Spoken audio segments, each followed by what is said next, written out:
I helped my brother leave his bride at the altar because she invited our mother. I'm a 28-year-old guy, and this happened about a month ago. My brother, who's 30, was supposed to marry a woman we thought was perfect for him. Turns out we were all wrong. It was a mess I wouldn't wish on anyone, but in hindsight, it showed me how far some people will go to control others. Our mom has always been a piece of work. Growing up, she was cold, manipulative, and mean, like truly mean. She had this way of making you feel small, like nothing you did was ever enough. My brother, being the older one, got the worst of it. She'd scream at him for the smallest things, guilt-trip him constantly, and basically treated him like her emotional punching bag. He spent years in therapy just to untangle the damage she did. 3 years ago, he finally went no contact after she tried to sabotage his job. She called his boss and made up some story about how he was untrustworthy, trying to get him fired. That was his breaking point. He warned her to stop meddling, but she doubled down, so he cut her off completely. I went low contact myself. I didn't have the same guts to go full no contact, but I've kept her at arm's length ever since. When my brother met his fiancée, she seemed great. She was sweet, supportive, and genuinely seemed to care about him. She even backed him up when he explained why our mom wasn't in his life anymore. Your mental health comes first, she'd say, and I honestly thought she was the best thing to happen to him. But as the wedding planning started, little things began to pop up. She'd make these comments about how a wedding is about family, or how it would be healing if everyone could come together. My brother shut her down every time, reminding her that he didn't want our mom at the wedding. She seemed to let it go, or at least that's what we thought. The night before the wedding, we had the rehearsal dinner. It was supposed to be a chill event with just close friends and family, but the second I walked in, I could tell something was off. My brother looked tense, like he was holding something in, and bride, well, she was being overly nice. Like, the kind of nice that makes you suspicious. Halfway through dinner, she stood up to give a toast. It started normal enough. She thanked everyone for being there, talked about how excited she was to marry my brother, and then she dropped the bomb. In the spirit of new beginnings, she said with this big, fake smile, I want to welcome someone very special tonight. Mom. I couldn't believe what I was hearing. My brother went completely still. The room got dead silent, and then our mom walked in, acting like she belonged there. She was smiling, looking smug, and you could just tell she thought she'd won. I stood up immediately and said, What the hell is this? My brother didn't say a word. He was just staring at Bride, completely frozen. Bride, trying to act innocent, said, I thought this would be a nice surprise. Weddings are about family, and I thought it was time to heal old wounds. She looked at my brother like she expected him to thank her or something. Instead, he pushed his chair back and walked out without saying a word. I followed him out, leaving Bride standing there looking confused. When we got outside, my brother was pacing back and forth, his hands shaking. She knew. She knew I didn't want this, he kept saying over and over. I tried to calm him down, but honestly, I was just as pissed as he was. I mean, who does that? He trusted her, and she completely went behind his back. We ended up leaving the rehearsal dinner and going to his apartment. Bride tried calling him all night, but he ignored every call. The next morning, my brother told me that he overheard Bride talking to her maid of honor about how she'd invited our mom to the actual wedding too. She had reserved a seat for her near the front, without telling him. That was it for him. He told me he didn't know what to do. He loved Bride, but how could he marry someone who would do something like this? I told him, plain and simple, you can't marry her. If she can't respect your boundaries now, she never will. On the day of the wedding, my brother went through the motions. He got dressed, showed up at the venue, and even posed for pictures. I could tell he was struggling, but I think part of him was still trying to process everything. I wasn't sure what his plan was, or if he even had one, but I stayed by his side the whole time. When the ceremony started, everything seemed normal. The music played, Bride walked down the aisle, and she was smiling like she hadn't just betrayed him the night before. She reached the altar, and I saw my brother take a deep breath.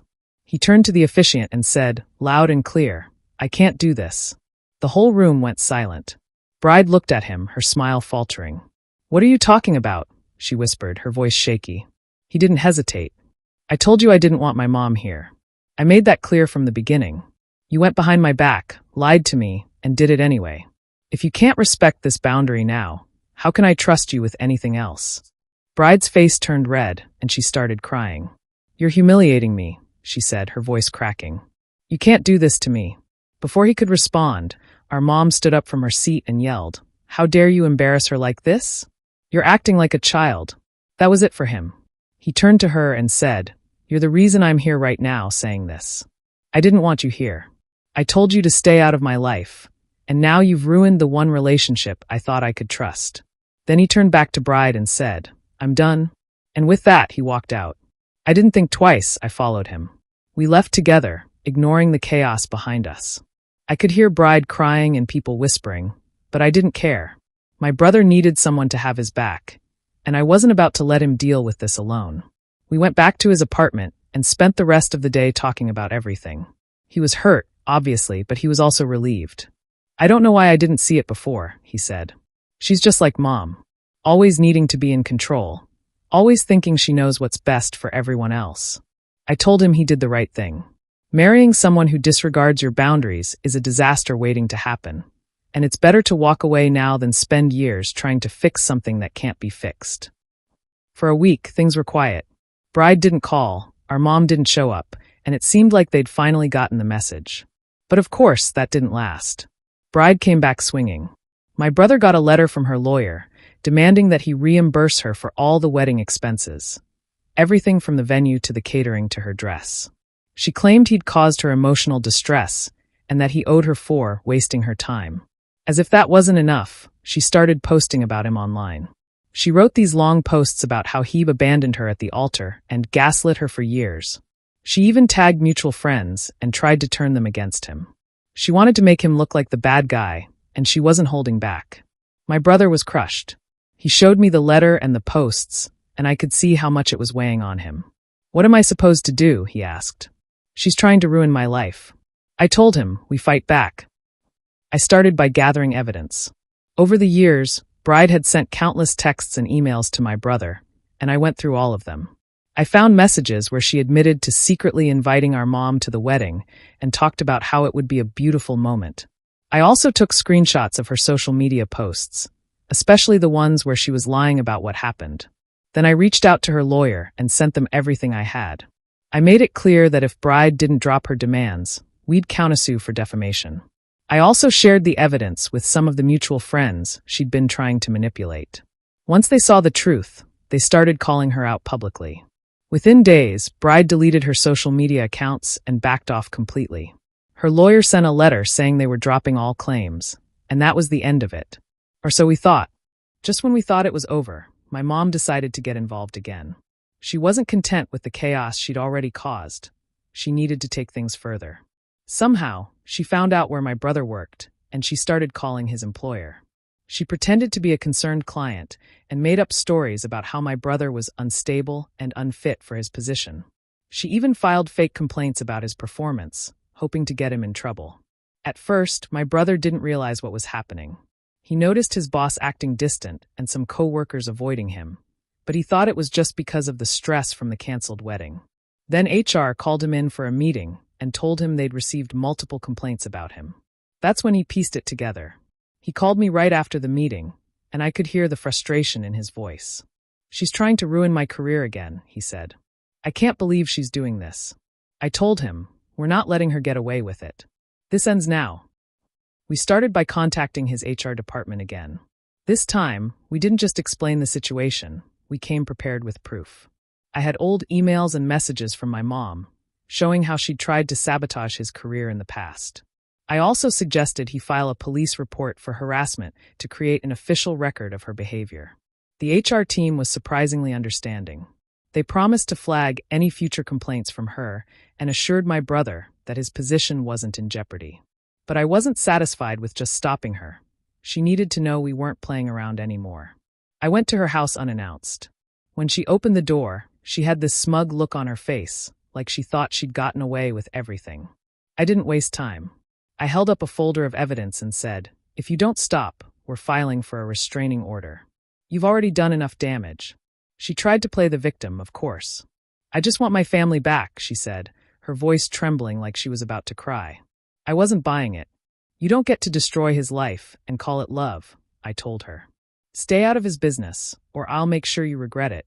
She didn't say anything after that. She just closed the door and I left. For once, it seemed like she got the message. But then Bride reappeared. Somehow, she and my mom had teamed up. They came up with one last desperate scheme. Bride had gotten hold of some old family photos and letters my brother had written to our mom years ago, back when he was still trying to mend their relationship. These letters were deeply personal. He'd poured his heart out in them, talking about his struggles with anxiety, guilt, and his hope that they could fix things. Bride and my mom sent him a message, saying that unless he agreed to meet them for a family reconciliation dinner, they'd leak the photos and letters online. Bride framed it as a chance for closure, while my mom claimed it was the only way to heal the family. But we both knew the truth. It was blackmail, plain and simple. My brother showed me the message, and I could see how much it hurt him. "They're trying to use my past against me," he said. "I don't know what to do." I told him, "We're not letting them control you." The first thing we did was take control of the situation. Together, we wrote a social media post where my brother shared his journey.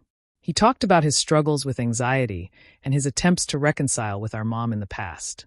He even included excerpts from the letters, framing them as part of his healing process.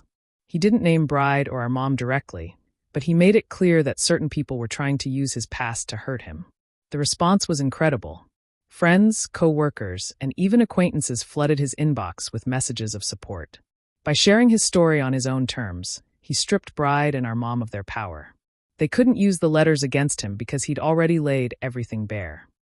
But I wasn't done yet. I started digging into Bride's past, and it didn't take long to find a pattern. She'd pulled similar stunts with her exes, smear campaigns, manipulation, and even false accusations. I gathered everything I could find and confronted her directly. "You think you're the victim here?" I said when I called her. "I have proof of everything you've done, not just to my brother, but to other people too. If you don't back off, I'll make sure everyone knows who you really are." She tried to deny it at first, but I could hear the panic in her voice. Within days, she deleted her social media accounts and stopped contacting my brother. She knew she'd been cornered. With Bride out of the picture, we turned our attention to making sure my mom couldn't interfere in my brother's life again. We filed for restraining orders against both of them. Between the evidence of harassment, the blackmail attempts, and my mom's workplace sabotage, the case was a slam dunk. When the restraining orders were granted, it felt like a huge weight had been lifted off my brother's shoulders. We made sure the restraining orders were served in a way that sent a clear message. Bride was served at a gathering she'd organized with a few remaining friends who hadn't yet caught on to her antics. Apparently, she tried to make a scene about it, but most people just left, embarrassed to be associated with her. My mom was served at a family dinner she wasn't even invited to. It was the last time anyone in the family spoke to her. With those two out of the picture, my brother started to heal. He focused on his work, rebuilt his social circle, and even started seeing someone new. This time, it's with someone who respects his boundaries and understands his past. I've never seen him so happy or confident, and it's clear that cutting out Bride and our mom was the best decision he could have made. As for Bride, she's disappeared from our lives completely. Last I heard, she moved out of state, likely to escape the reputation she built for herself. Her manipulations caught up with her, and no one in her old social circle wants anything to do with her anymore. My mom, on the other hand, is still trying to guilt-trip extended family members into talking to her, but most of them have finally seen her for who she is. She's isolated and bitter, left to stew in the wreckage of her own actions. Looking back, it's clear that standing up for ourselves was the only way to deal with people like Bride and our mom. They thrived on control and manipulation, but once we took that power away from them, they had nothing left. The whole experience was draining, but it taught me and my brother the importance of setting boundaries and sticking to them, no matter how hard it might feel in the moment. Revenge, for us, wasn't about being petty or vindictive. It was about reclaiming our peace and making sure the people who tried to hurt us couldn't do it again. Now, my brother is thriving, I'm stronger than ever, and the two of them? They've got nothing but themselves to blame.